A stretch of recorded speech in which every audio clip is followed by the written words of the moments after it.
A woman died after getting rid of ordinary insect bites. My mother dies after getting rid of the natural bug.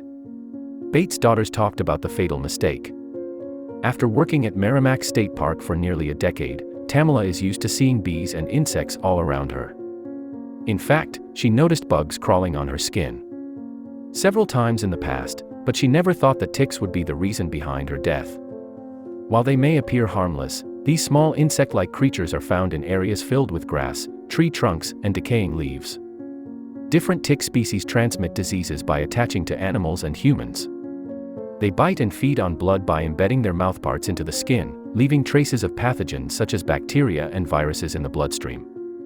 One afternoon in May 2017, Tamala was raking leaves in the park when she felt a sharp tinge of pain in her arm. Her first instinct was to ignore it because she was used to the pug's bites.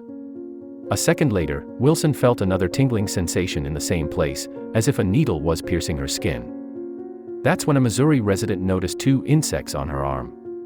She quickly removed them and resumed her routine tasks without thinking much about the stinging stings on her skin. They were small and not in much pain, so Tamala didn't think to put a bandage on them. Little did she know.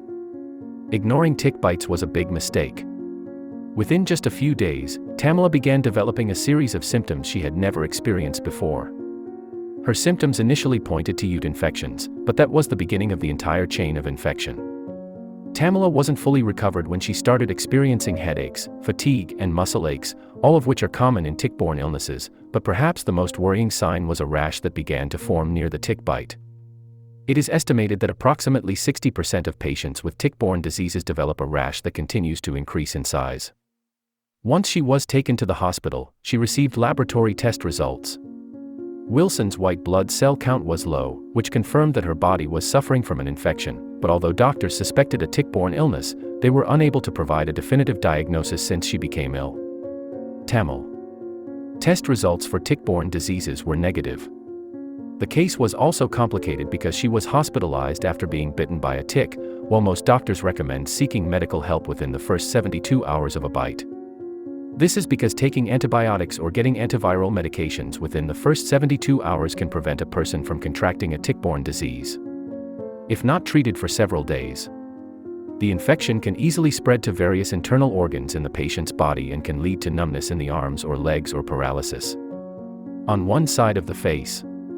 After days of waiting for an answer, Tamala's family learned that the 58-year-old mother was suffering from hemophagocytic lymphohistiocytosis, an acute inflammatory syndrome that can be transmitted by ticks.